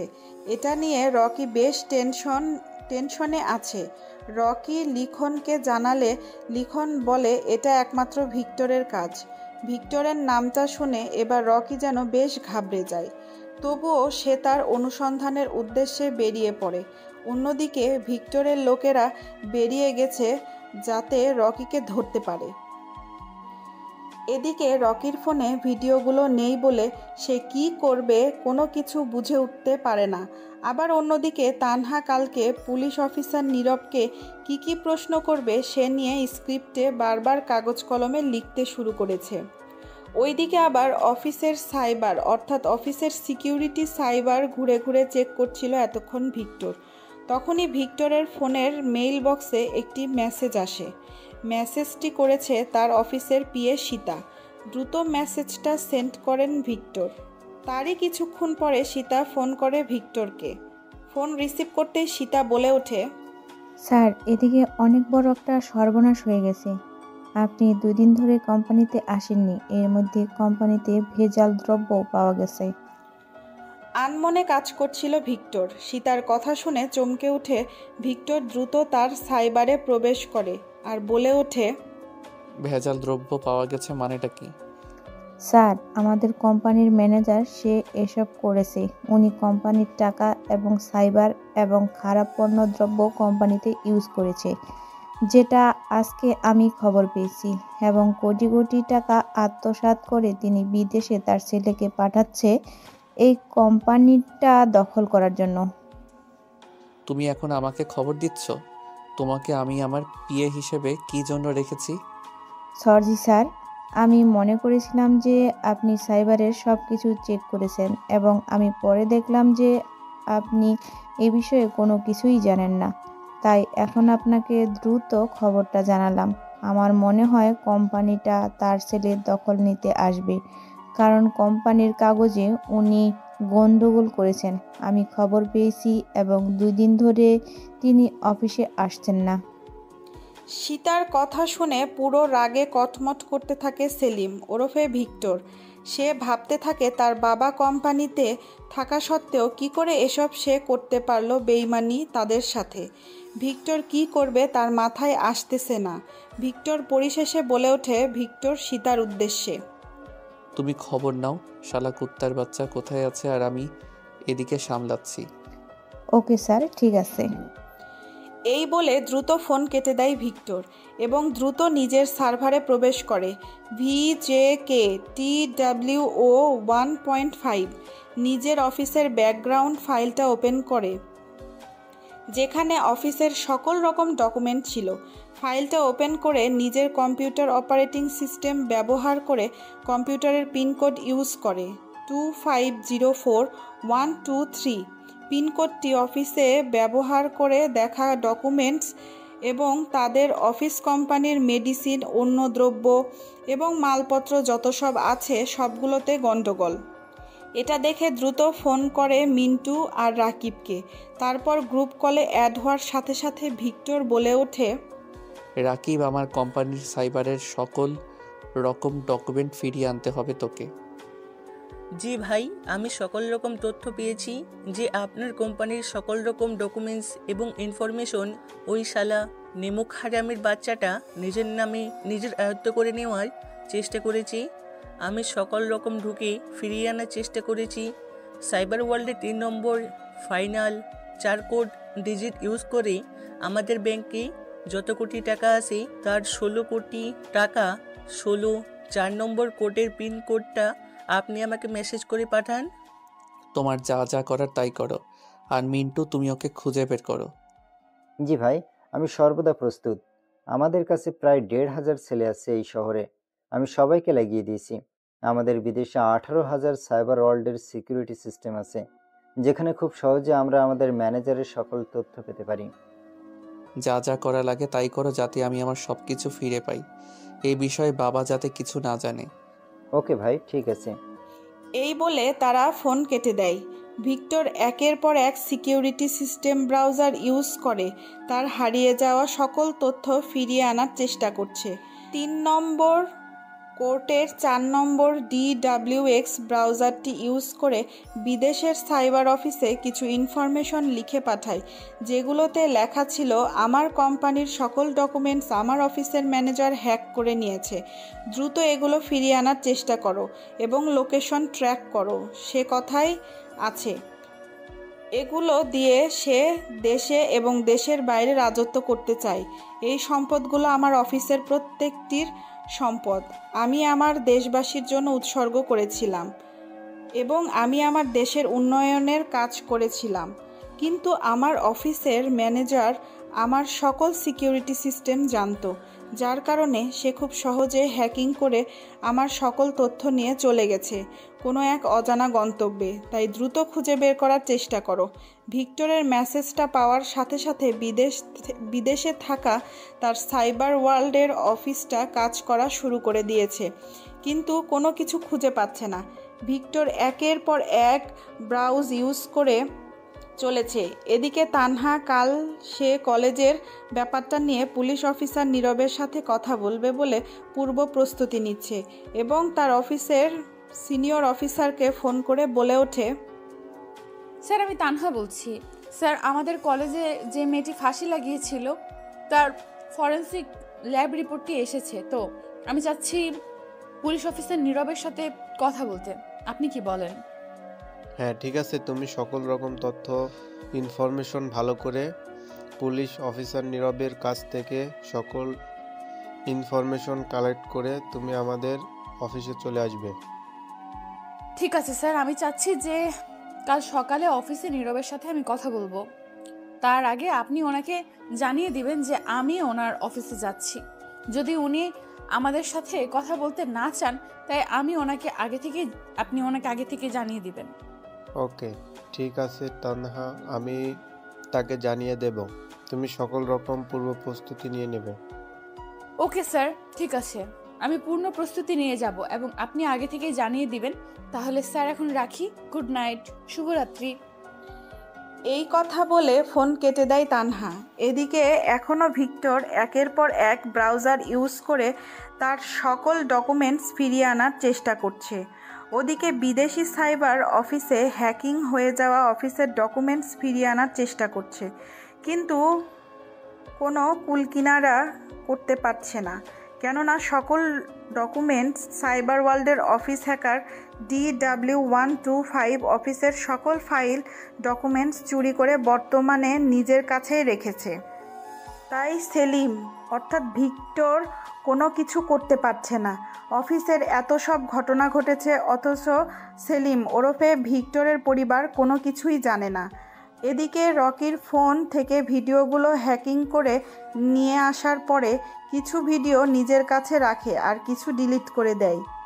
এদিকে রকি আজকে তো সেই অপকর্ম কাজের জন্য বেরিয়ে গেছে একটি নাইট ক্লাবে। অনেক পার্টি করে রকি ও লিখন। তারপর তারা নিজেদের বাড়ির উদ্দেশ্যে রওনা দেয়। গাড়িতে মিম, রকি আর লিখন আছে। তারপর রকি সেই গাড়িটা স্টার্ট দেয়। কিছু পথ চলার পরে গাড়িটা নিজে থেকেই নষ্ট হয়ে যায়, স্টার্ট বন্ধ হয়ে যায় গাড়ির। তাই লিখন, রকি এবং মিম গাড়ি থেকে নেমে আসে। গাড়ির অবস্থা নাজেহাল, তাই রকি বলে ওঠে, হে লিটন, তুই গাড়িটাকে মেরামত করে নিয়ে আসিস, ততক্ষণ আমি রওনা দেই এনজয় করার জন্য। কিন্তু আমি এই জনশূন্য এলাকায় একাই থাকবো, আর তোরা চলে যাবি আমায় রেখে? ওহ লিটন, কী সব রাবিশ কথা বলছিস? তুই গাড়ি মেরামত করে চলে আসিস, আমরা আসি। ওকে ঠিক আছে, তোরা যেহেতু যেতে চাইছিস যা তো, এনজয় ভালো করে করিস, ঠিক আছে? আর একটু সাবধানে থাকবি, কারণ ভিক্টর পুরো এলাকাতে তোদের খুঁজে বেড়াচ্ছে, আমি খবর পেয়েছিলাম। তাই এনজয় ইজ লাইফ। ওকে ভাই, ঠিক আছে। তারপর রকি এবং মিম বেরিয়ে যায় পায়ে হেঁটে তাদের নিজ গন্তব্যের উদ্দেশ্যে। এদিকে লিখন গাড়িটাকে মেরামত করতে লেগে পড়ে উঠেছে। এই জনশূন্য এলাকা নিস্তব্ধ পরিবেশে রাস্তার দুই পাশে গাছের সারি দিয়ে চলে গেছে। এই পাকা রাস্তাটি বেশ ভালোই অন্ধকার। চাঁদের আলো, আকাশের তারা, বেশ হালকা আলো আছে। পরিবেশটা মনোমুগ্ধকর। রাত 12টা কিংবা 12:30 বাজে। পায়ে হেঁটে দুজনে এগিয়ে যাচ্ছে তাদের অজানা নিজ গন্তব্যের উদ্দেশ্যে। রাস্তার দুই পাশে পাখির কিচিরমিচির শব্দ। রাস্তার দুই সাইডে ঝোপঝাড়ের পাতা নড়াচড়ার আওয়াজ। বেশ পরিবেশটা ভয়ঙ্কর হয়ে উঠেছে। তবুও তারা সেদিকে লক্ষ্য না করে এগিয়ে যেতে নিয়েছে, খানিকটা দূরে দেখা যাচ্ছে গাড়ির আলোর বাতি জ্বলছে। দুজনে সেই গাড়ির আলোকে অনুসরণ করে এগিয়ে যেতে নিয়েছে। রাস্তা ধরে হাঁটতে হাঁটতে কয়েক মিনিটের মধ্যে গাড়ির কাছে এসে পৌঁছায় তারা। গাড়ির ড্রাইভার এই জনশূন্য এলাকায় তার যাত্রীদের পৌঁছে দিয়ে নিজের গন্তব্যে যাচ্ছিল। হঠাৎ তার স্মোকিং করার নেশা লাগে, তাই সে গাড়ির পাশে রেখে স্মোকিং করতে থাকে। আর সেখানে রকি ও মিম পৌঁছে যায়। রকি বলে ওঠে, হে ড্রাইভার, আমাদের AIFC রোডে পৌঁছে দেবে, বিনিময়ে তোমাকে ডবল টাকা দেওয়া হবে। লোকটা হঠাৎ করে এমন কারো গলার শব্দ শুনতে পেয়ে পিছনে ঘুরে তাকিয়ে দেখতে পায় একটি ছেলে ও একটি মেয়ে দাঁড়িয়ে আছে। দেখে মনে হচ্ছে মাতাল অবস্থা, মদ খেয়েছে। এবার সেই গাড়ির লোকটি তাদের সামনে এগিয়ে এসে বলে ওঠে, না ভাই, এখন কোথাও যেতে পারবো না, কারণ আমি একমাত্র যাত্রীদের তাদের নিজ গন্তব্যে পৌঁছে দিয়ে আমি আমার নিজ গন্তব্যে রওনা দিয়েছি। তাই রাত 1টার দিকে আমি আর কোনো যাত্রীকে নিয়ে তাদের নিজ গন্তব্যের উদ্দেশ্যে যেতে পারবো না। রকি এই কথা শুনে একেবারে রেগে যায়। মনে হয় এখনই লোকটাকে জীবিত মেরে ফেলবে, এমন তার অবস্থা। তবুও নিজেকে একটু কন্ট্রোল করে রকি বলে ওঠে, দেখুন ভাই, আপনি এখান থেকে যেতে মিনিমাম 500 টাকা ভাড়া নেবেন দুজনের, ঠিক আছে? যেহেতু এই রাতে আপনি আর ভাড়া মারবেন না, কিন্তু সেক্ষেত্রে আমি আপনাকে 5000 টাকা দেব। তবুও কি আপনি আমাদের পৌঁছে দেবেন না আমাদের নিজের গন্তব্যের উদ্দেশ্যে? 5000 টাকা দেবেন? তাহলে তো যাওয়া যায়, তবে টাকাটা আমাকে অগ্রিম দিতে হবে এবং আমি আপনাদের নিজ গন্তব্যে পৌঁছে দেওয়ার সাথে সাথে আপনারা গাড়ি থেকে নেমে যাবেন, কারণ অনেক সময় তাদের বাড়িতে পৌঁছে দাও মালপত্র এসব আমার ভালো লাগে না। আপনারা নিজেদের মালপত্র নিজেরাই বাড়িতে ভেতরে নিয়ে যাবেন। ভাই, তোর গাড়িতে কোনো কিছুই নিয়ে যেতে হবে না, তুই শুধু আমাদের দুইজনকেই নিয়ে যাবি, আর তোকে কিছু করতেই হবে না। এই নে তোর 5000 টাকা। ওকে চলেন, যেতে 5000 টাকা দিচ্ছেন আর আপনারা দুজন মাত্র, তাই পৌঁছে দিচ্ছি। আর এই রাতেই পাবনার কোথাও যাবেন, আসুন গাড়ির ভিতরে বসুন আর আপনাদের ঠিকানাটা বলুন। আমি আপনাদের নিজ গন্তব্যের উদ্দেশ্যে পৌঁছে দিয়ে আমিও আমার নিজ গন্তব্যের উদ্দেশ্যে বেরিয়ে যাব। তারপর লোকটি রকি আর মিমকে নিয়ে তাদের নিজ গন্তব্যের উদ্দেশ্যে বেরিয়ে পড়ে। এদিকে লিখন একাই গাড়ি ঠিক করতে লেগে পড়েছে। খানিকটা কিছু পথ যেতে না যেতেই মিম নামের সেই মেয়েটিকে রকি তার নিজের কোলে এনে বসায়। ড্রাইভার সব তার সামনে থাকা গাড়ির গ্লাসে দেখতে পাচ্ছে। এবার রকি মেয়েটির সাথে অশ্লীল কাজে মেতে ওঠে। রকি এরপর সারা শরীরে হাত দিতে থাকে। ড্রাইভার এসব দেখছে। তারা অশ্লীল কাজে লিপ্ত হয়ে যায় দুজনে গাড়ির ভেতরে। এবার ড্রাইভার গাড়ি ব্রেক করে দেয়। রকি বলে ওঠে, কি রে বেটা, তুই গাড়ির ব্রেক করলি কেন? গাড়িটাকে চালিয়ে যা। রকির এই কথা শুনে এবার গাড়ির ড্রাইভার বেশ রেগে যায়।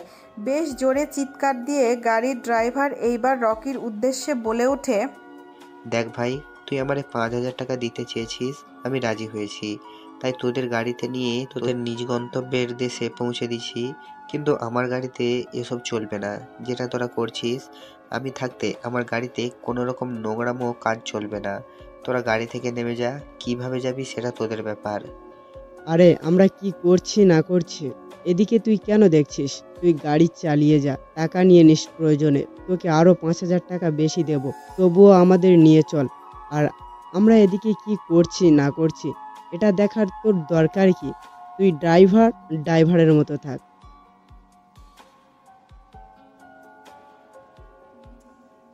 তুই যদি আর একটাও কথা বলিস, তোকে এখানে জীবিত মেরে ফেলবো।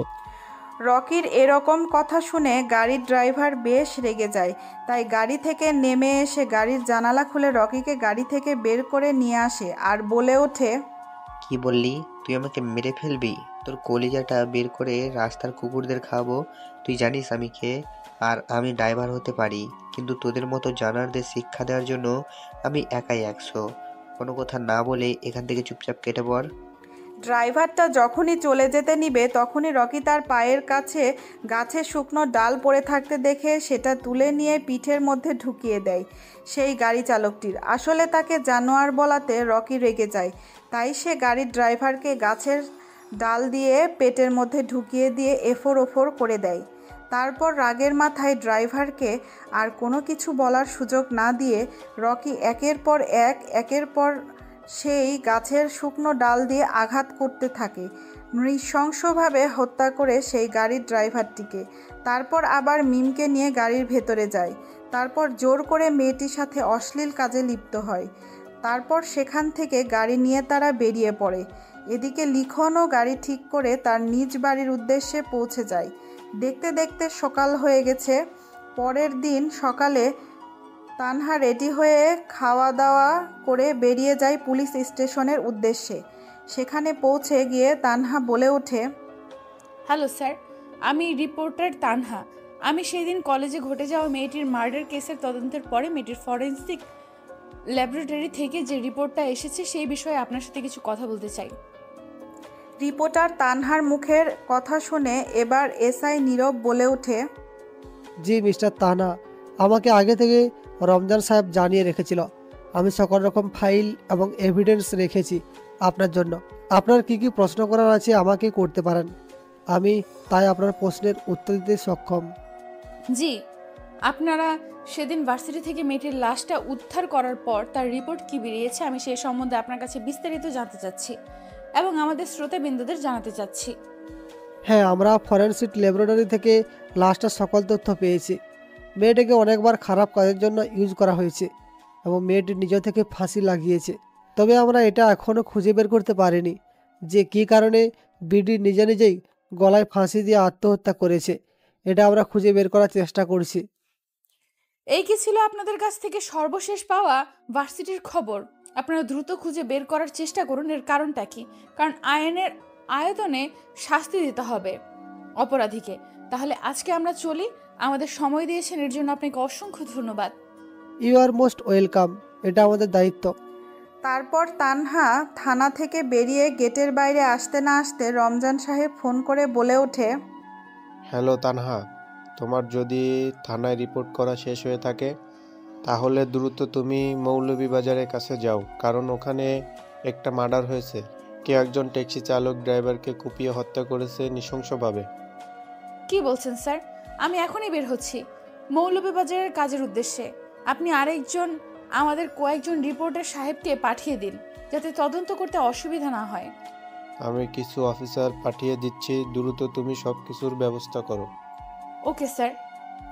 তানহা এই বলে ফোন কেটে দেয় মৌলভীবাজারে যাওয়ার উদ্দেশ্যে। এদিকে ভিক্টর দিনরাত জেগে তার অফিসের সকল রকম ডকুমেন্টস ফিরিয়ে আনার চেষ্টা করছে। তার অফিস থেকে ফোন করেছে রাকিব, পেয়েছে মেইল আইডিতে লিংক জিপিএস লেখা আছে GHOP হাউসওয়াইফ ফাইল নামে। এটি একটি অফিসের সিকিউরিটি সিস্টেমে লক করে রাখা হয়েছে। সকল ডকুমেন্টস থেকে জানা গেছে তারা দেশে আছে, কিন্তু তাদের সকল সম্পদ দেশের বাইরে রাখা হয়েছে। এই খবরটা পেয়ে রাকিব দ্রুত ফোন করে ভিক্টরকে ফোন রিসিভ করতেই রাকিব বলে ওঠে, হ্যালো ভাই, খবর পেয়েছি বর্তমানে রাখা হয়েছে এবং তারা এখনো দেশের ভেতরে আছে, দেশের বাইরে যায়নি। আমরা খুব সহজেই তাদেরকে ধরতে পারবো। এই কথা শুনে যেন রাগে ফেটে যাচ্ছে ভিক্টর। গোপন সূত্রে বলে ওঠে, যত দ্রুত সম্ভব সে কোথায় আছে খোঁজ নে। ওকে ভাই, দেখছি। ঠিক আছে। তারপর এদিকে তানহা বেরিয়ে যায় ঘটনাস্থলে। যাওয়ার জন্য কিছুক্ষণের মধ্যে ঘটনাস্থলে পৌঁছে যায় তানহা। সেখানে গিয়ে দেখতে পায় মানুষের বিশাল এক সমাবেশ লেগে গেছে। এত মানুষের ভিড় ঠেলে তানহা সামনে এগিয়ে যায়। সামনের মানুষগুলোকে হটিয়ে সামনের দিকে এগিয়ে ক্যামেরা ওপেন করে লাইভ অন টিভি চ্যানেল চালু করে বলে ওঠে, আমি আছি আপনাদের সাথে তানহা লাইভ টিভি চ্যানেলের পক্ষ থেকে। আপনারা দেখতে পাচ্ছেন ইতিমধ্যে মৌলভীবাজারের কাছে বিরাট মানুষের সমাগম লেগে গেছে, কারণ এখানে একটা ট্যাক্সি ড্রাইভারকে হত্যা করা হয়েছে, তো আবার গাছের শুকনো ডাল দিয়ে। তাই মানুষ দলে দলে এসে যোগদান করছে এই সমাবেশে। পুলিশ এসেছে তদন্ত করতে। লাশকে পাঠিয়ে দেওয়া হয়েছে ফরেন ল্যাবরেটরিতে। মানুষের সমাগম এবং ধীরে ধীরে মানুষ কমতে শুরু করেছে। চলুন আমরা তাহলে ঘুরে আসি ইন্সপেক্টর নীরবের কাছ থেকে। হ্যালো স্যার, আপনাদের কি মনে হয় এই খুনটা কে করতে পারে? রিপোর্টার তানহার কথা শুনে পুলিশ ইন্সপেক্টর SI নীরব পেছন ঘুরে তাকায়। এবং তানহার বলা কথার প্রতি উত্তর দিয়ে বলে ওঠে, দেখুন, আমরা এই মুহূর্তে কোনো কিছু বলতে পারছি না, তবে লাস্টটার পরীক্ষা নিরীক্ষা করার পরে আমরা জানতে পারবো, তখন আপনাদের আমরা ডেকে সবটা জানানোর চেষ্টা করব। আপনারা এতক্ষণ শুনছিলেন লাইভ টিভি টেলিকাস্ট, আর আমি আপনাদের সাথে ছিলাম তানহা। তো সর্বশেষ খবর পাওয়া এখান থেকেই শেষ। তো পরবর্তী খবর পেতে আমাদের পেজটি এবং ইউটিউব চ্যানেলটি ফলো করে রাখবেন। ধন্যবাদ। তানহা সেখান থেকে চলে যায়। দেখতে দেখতে বিকেল হয়ে যায়। বিকেলে ঘরের মধ্যে বসে তানহা কাজ করছে। তখনই ফোন আসে মাফির। তানহা রিসিভ করতেই বলে ওঠে, কিরে, তোর কি এখন আমার কথা মনে পড়লো যে তুই এখন আমাকে ফোন দিলি? শোন, আমি তোদেরকে কালকে আমার বাসায় আসার জন্য নেমন্তন্ন করলাম। আমি জান্নাতকে ফোন করে বলে দিয়েছি তুই চলে আসবি কালকে। কি ব্যাপার বলতো? এতদিন আমরা নিজ থেকে যেতে চেয়েছি তোর বাসায়, কিন্তু তুই নিয়ে যাসনি, আর আজকে নিজে থেকে আমাদের নেমন্তন্ন করছিস, তাও আবার আমাদের দুজনকে। আর বলিস না, আজকে বাবার ভাইয়া আমার বাসায় নেই, তো তাই তোদের নিয়ে আসছি। আমার মা দেখতে চেয়েছে তোকে, আর এতদিন ভাইয়ার বারণ ছিল, তাই তোদেরকে নিয়ে আসেনি। ভাইয়া আবু আমাদের কোম্পানির কাজে গেছে, আমাদের ম্যানেজারকে কোম্পানিটা নিজের নামে লিখে নিয়েছে, এই জন্যই সে কাজে গিয়েছে। ওকে, ঠিক আছে, আমরা আজকে যাব, তুই আমাদের নিতে আসবি। ওকে। তারপর মাফি জান্নাতকে ফোন করে। জান্নাত রিসিভ করতেই মাফি বলে ওঠে, হ্যালো জান্নাত, তোরা তানহার আজকে আমার বাসা নেমন্তন্ন, সময় মতো চলে আসিস। ওকে, ঠিক আছে রে, তুই যদি এতদিন পর দাওয়াত দিয়েছিস অবশ্যই আমি যাব, তবে আমাদের তোকে নিয়ে আসতে হবে, না হলে কিন্তু আমি যাব না। ওকে। তারপর মাফি ফোন কেটে দেয়। এদিকে ভিক্টর ও তার বাবা কোম্পানির অন্য ম্যানেজারদের সাথে এবং আরও অন্যান্য কোম্পানিদের সাথে মিটিং করছে, কিভাবে তাদের কোম্পানিটাকে ফিরিয়ে আনা যায়। একের পর এক কোম্পানির সাথে মিটিং করতেছে, ডকুমেন্ট ফাইল দেখাচ্ছে, সাইবার হ্যাক করে সব কিছু সেভার তদন্ত করে এনেছে। ভিক্টরের লোকেরা চারদিক দিয়ে খোঁজখবর নেওয়া শুরু করেছে। এদিকে পুলিশ বাহিনী ও খোঁজ খবর লাগিয়ে দিয়েছে। অন্যদিকে দেখতে দেখতে সকাল হয়ে যায়। এদিকে রনি ও লিখন অবৈধ কিছু খাবার দেশের ভেতরে নিয়ে আসে। খবর পেয়ে ভিক্টরের লোকেরা বাধা দিতে গেছে। তারপর মাফির সাথে পরিচয় করে দেয়। জান্নাত ও তানহার সাথে পরিচয় হয়ে তারা খোশ গল্প করতে বসে যায়। আনন্দের মধ্যে দিয়ে দিনটি তাদের কেটে যায়। তারপর কিছু সময় পর তারা মাফির বাসা থেকে চলে যায়। মাফিও চলে আসে নিজের বাড়িতে। জান্নাত চলে যায় নিজের বাড়িতে, আর তানহা এখনও বাজারে কেনাকাটা করছে। কম্পিউটারের সার্ভারে বসে সেলিম রেজা ওরফে ভিক্টর কিছু একটা কারসাজি করছে। তখনই ফোন করে রাকিব আর বলে ওঠে, হ্যালো ভাই, বর্তমান রকি মৌলভীবাজের 4 নম্বর গলির 3 নম্বর গোডাউনে আসে, এবং কালকে যে মার্ডারটা হয়েছিল ওই মার্ডারটার পেছনেই রকির হাত আসে। আমরা একটা সিসিটিভি ফুটেজ দেখেছি এবং আপনার সাইবারের 420 ওয়ার্ল্ড ক্যাব টু সাইবার হাউসের গ্রুপ নিয়ে দেখেছি। এখন আরেকটা চমক খবর দেওয়া হবে, সেটা আপনাকে মিন্টু কিছুক্ষণের মধ্যে জানাচ্ছি। ওকে, ঠিক আছে, আমি দেখছি চেক করে। এই বলে ফোন কেটে দেয় রাকিব। অফিসের সাইবারে বসে কাজ করতে থাকে ভিক্টর। এদিকে কিছুক্ষণের মধ্যে ফোন করে মিন্টু ভিক্টরকে। রিসিভ করে বলে ওঠে, কি বলবি দ্রুত বল, কারণ আমাকে সেই জায়গায় আবার পৌঁছাতে হবে।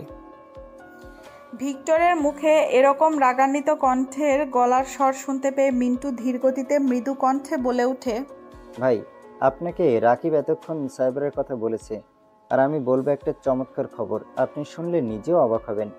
আপনাদের কোম্পানির যে ম্যানেজার আছে তার ছেলে হচ্ছে Rocky. What are you crazy man, এটা কি করে সম্ভব? জি ভাই, এটাই বাস্তব। ও আপনাকে মিথ্যা বলেছিল আপনাদের কোম্পানিটা হাতিয়ে নেওয়ার জন্য, আর সে এখন দেশের বাইরে আছে। তবে তার ছেলে রকি দেশের ভিতরে আছে এবং ষড়যন্ত্র করছে আপনাদের বিরুদ্ধে, আর তারা এখন মৌলভীবাজারে আছে। আপনি চাইলে তাদেরকে ধরে উপযুক্ত শাস্তি দিতে পারেন। দ্রুত গাড়ি বের করো, আমার ছেলেপেলেদের নিয়ে যা, আমিও আসছি। তারপর ভিক্টর সম্পূর্ণ সাইবার সিকিউরিটি লক করে দিয়ে দ্রুত বেরিয়ে যায় তার নিজ গন্তব্যের উদ্দেশ্যে। এদিকে ভিক্টরের লোকেরাও ঘটনাস্থলে গিয়ে চারদিক দিয়ে ঘিরে ধরে যাতে রকি এবং লিখন পালাতে না পারে। আর সেই বাজারে আছে তানহা, যার স্বপ্ন ছিল সেই দিন ভিক্টরকে সামনে থেকে দেখবে। তারা 4 নম্বর বোলের 5 নম্বর গোডাউনের ভেতরে কিছু খারাপ দ্রব্য মাল সাপ্লাই দেওয়ার চিন্তাভাবনা করছে। সে গোডাউনের দরজা ভেঙে ভেতরে প্রবেশ করে ভিক্টর সহ তার দলবল। ওই দিক দিয়ে যাচ্ছিল তানহা। কোনো কিছু ভাঙার শব্দে তানহা এগিয়ে আসে আর উকি দিয়ে দেখতে পায় গোডাউনের ভেতরে অসংখ্য লোক। তাই সে চুপচাপ একটা পিলারের কাছে আড়ালে গিয়ে সব কিছু শুনতে থাকে। ভিক্টর বলে ওঠে, শালা কুত্তার বাচ্চা, তোর সাহসে কি করে আমার কোম্পানি নিজের নামে করে নেয়ার? তানহা কিছু বুঝতে পারে না, চুপচাপ শুনতে থাকে কথাগুলো। ভিক্টরের এরকম ভয়ানক চিৎকার শুনে রকি সহ লিখন বেশ ঘাবড়ে যায়, প্রায় ঘাম ঝরতে শুরু করেছে। রকি ভয়ে ভয়ে কাঁপা কাঁপা গলায় বলে ওঠে, এই কে তুই? তুই কি মনে করেছিস 10টা গুন্ডা 20টা গুন্ডা নিয়ে আসলেই আমি ভয় পেয়ে যাব? এই কথা শুনে ভিক্টরের মাথা যায় বিগড়ে। ভিক্টর কোনো কথা ছাড়াই পরপর বেশ কয়েকটা থাপ্পড় মারে। এতগুলো থাপ্পড় খেয়ে দাঁতের দাঁত কপাটি লড়ে যায়। রকির কয়েকটা দাঁত ভেঙে মুখ দিয়ে বেরিয়ে এসে ফ্লোরে পড়ে। এরকম থাপ্পড়ের শব্দ শুনতে পেয়ে ভয়ে চমকে ওঠে তানহা। রকির এরকম করুণ অবস্থা দেখে লিখন এবার ভয়ে ভয়ে বলে ওঠে, ভাই আমাদের ছেড়ে দিন, আমাদের ভুল হয়ে গেছে। রকি আপনাকে চেনে না যে আপনি একজন ভিক্টর, ভয়ানক মানুষ। আমরা ভুল করেছি, অন্যায় করেছি, পাপ করেছি। আমাদের এবারের মতো ছেড়ে দিন। ভিক্টর নামটা শুনে চমকে ওঠে তানহা। তানহা ভিক্টরকে দেখার জন্য মাথা বারবার উঁচু নিচু করতে থাকে। হালকা দেখতে পায়, তানহা সবটা দেখতে থাকে দূর থেকে। আড়ালে এবার ভিক্টর হাসতে হাসতে বলে ওঠে, কি বললি, তোকে ছেড়ে দেব? আজরাইল জান কবজ করতে আসলে ছেড়ে দেয় না, সাথে করে নিয়ে যায়। এই বলে তাদেরকে আর কোনো কিছু বলার সুযোগ না দিয়ে চোখের ইশারা দিতেই মিন্টু আর রাকিব গিয়ে লিখন ও রকিকে বেঁধে ফেলে। তারপর ভিক্টর একটা খাঁটি বের করে পরপর 4-4টা চোখ বন্ধ করে দেয়। চোখগুলোর মধ্যে কাঠি দিয়ে ঘুঁতা দেয়। সাথে সাথে তারা দুইজন যেন এক আত্মা ফাটানো গগন কাঁপানো চিৎকার দিয়ে ওঠে।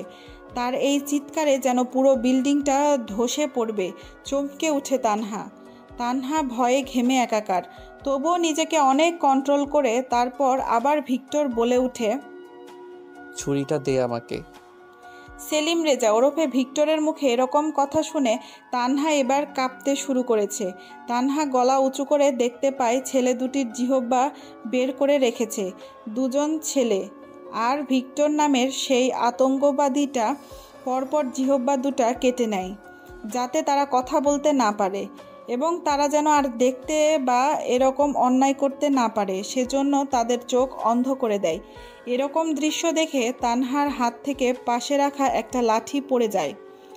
কোনো কিছু পড়ার শব্দ শুনতে পেয়ে সবাই সেদিকে তাকায়।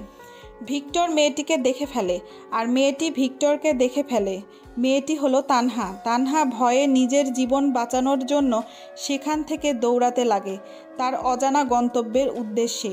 এদিকে ভিক্টর হাতের ইশারা দিতেই ভিক্টরের ছেলেপেলেগুলো মেয়েটির পিছনে অর্থাৎ তানহার পিছনে দৌড়াতে শুরু করে। তানহা দৌড়াতে দৌড়াতে দৌড়াতে দৌড়াতে এক পর্যায়ে পৌঁছে যায় মাফির বাসার সামনে। তারপর দারোয়ানের কাছ থেকে অনুমতি নিয়ে বাড়ির ভেতরে প্রবেশ করে। বাড়ির সামনে গিয়ে হাঁপাতে থাকে আর কলিং বেল বাজাতে থাকে। ভেতর থেকে মাফি এসে দরজা খুলে দেয়। মাফি তানহার এরকম অবস্থা দেখে মাফি বলে ওঠে, কিরে জান্নাত, তোর কি হয়েছে? তুই এভাবে হাঁপাচ্ছিস কেন?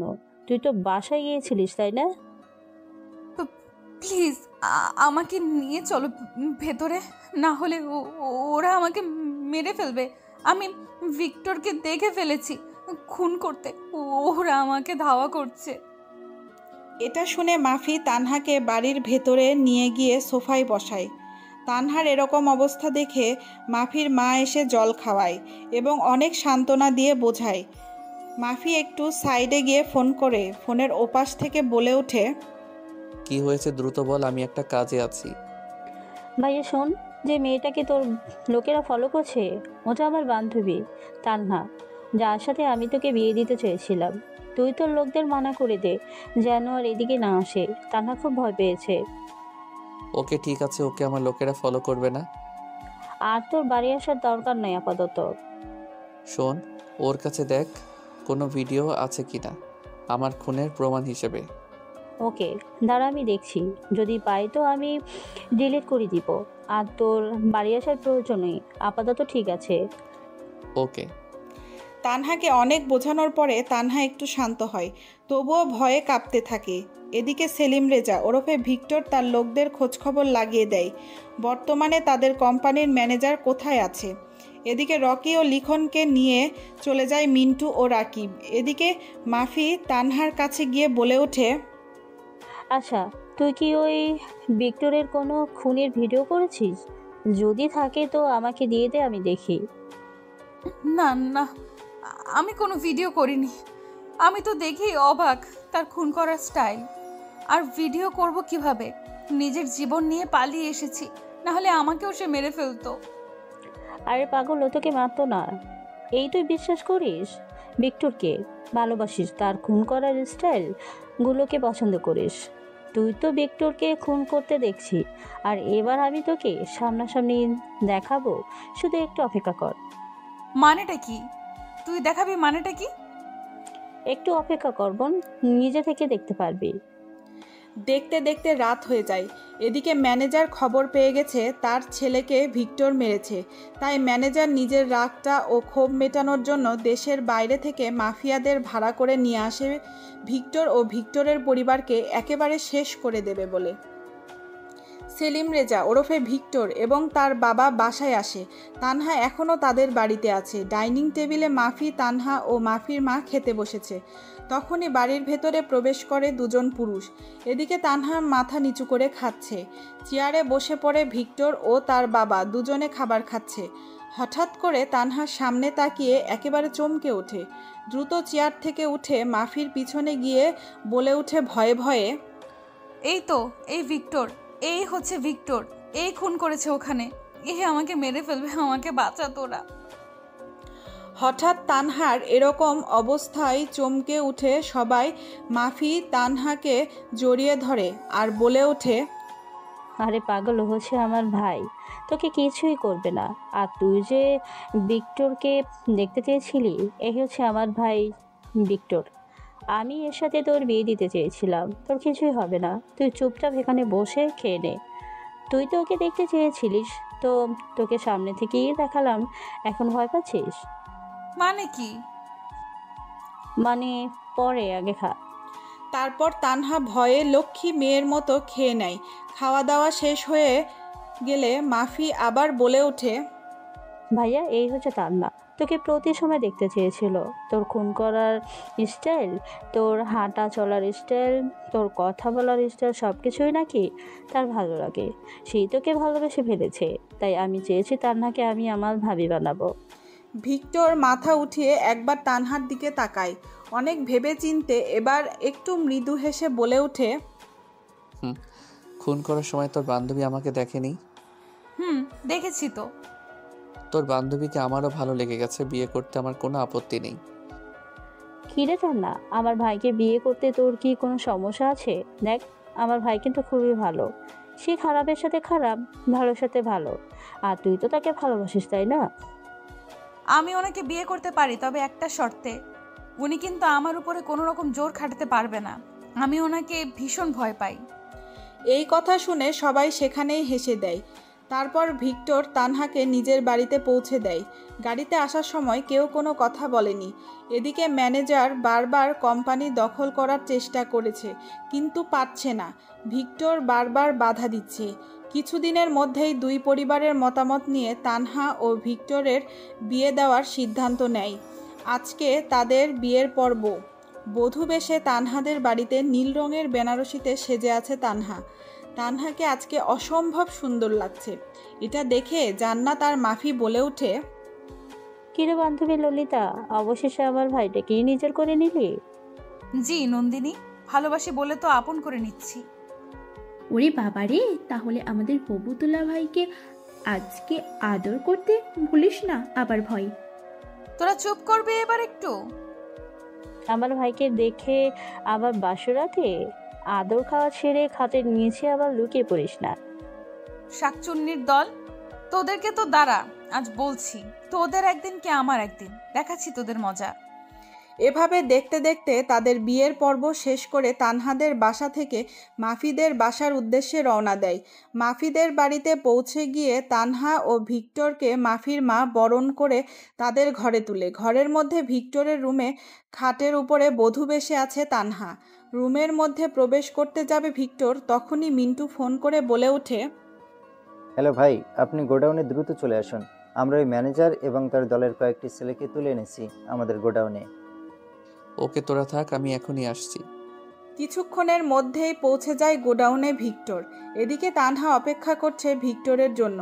অন্যদিকে ভিক্টর বলে ওঠে, কোনো কথা নয়, আমার কোম্পানির কাগজ ফিরিয়ে দে আর নিজের জীবন নিয়ে চলে যা এখান থেকে।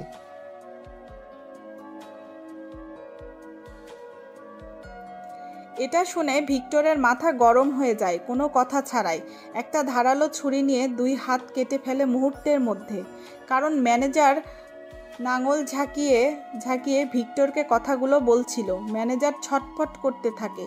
তারপর ভিক্টর সে কাটা হাতের আঙুলের ছাপ এবং সই নেয় কাগজে। তারপর কোনো কথা ছাড়াই শরীরটাকে কয়েক খণ্ড করে প্যাকেট করে গঙ্গা নদীতে ভাসিয়ে দিতে বলে। সারা শরীরে রক্তের ছুঁই ছুঁই।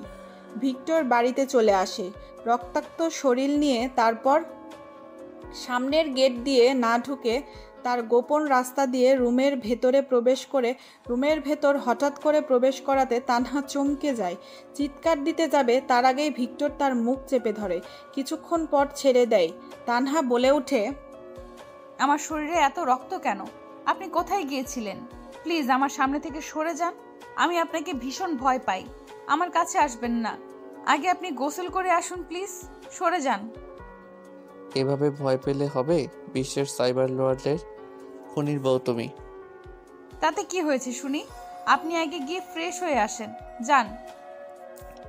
এখনো তোমাকে আমি আমার কাছে আপন করে নেইনি, তাতেই এই অবস্থা। যদি কাছে টেনে নেই তো তুমি তো চিৎকার করবে দেখছি।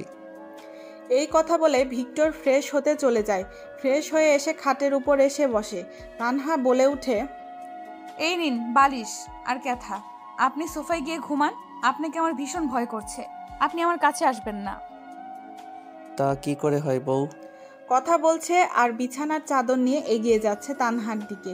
এক পর্যায়ে তানহার উপরে শুয়ে চাদরটা নিজেদের উপরে নিয়ে হারিয়ে যেতে থাকে ভালোবাসার অটল সমুদ্রে। তানহা অনেক ছটফট করছিল, কিন্তু ভিক্টর তার ভালোবাসা তানহার কাছ থেকে, এই মধ্যরাতের নিশিরাতের পরীর কাছ থেকে সব রকম ভালোবাসা উজাড় করে নেয়। দুজনে ক্লান্ত হয়ে যাওয়ার পরে দুটো শরীরের ক্ষুধা মিটিয়ে একে অপরকে জড়িয়ে ধরে ঘুমিয়ে যায়। ভালো থাকুক ভালোবাসা, বেঁচে থাকুক হাজারো ভালোবাসা। ভিক্টর আর তানহার জন্য আপনারা দোয়া করবেন। এই গল্পটা এখানেই শেষ করলাম। পরবর্তী গল্প খুব শীঘ্রই আসবে। গল্পের শুরুতে বলা কথাগুলো একটু ভেবে দেখবেন এবং আমাদের চ্যানেলটিকে সাবস্ক্রাইব করে পাশে থাকবেন। নিয়মিত ভালোবাসার গল্প পেতে ধন্যবাদ সবাইকে।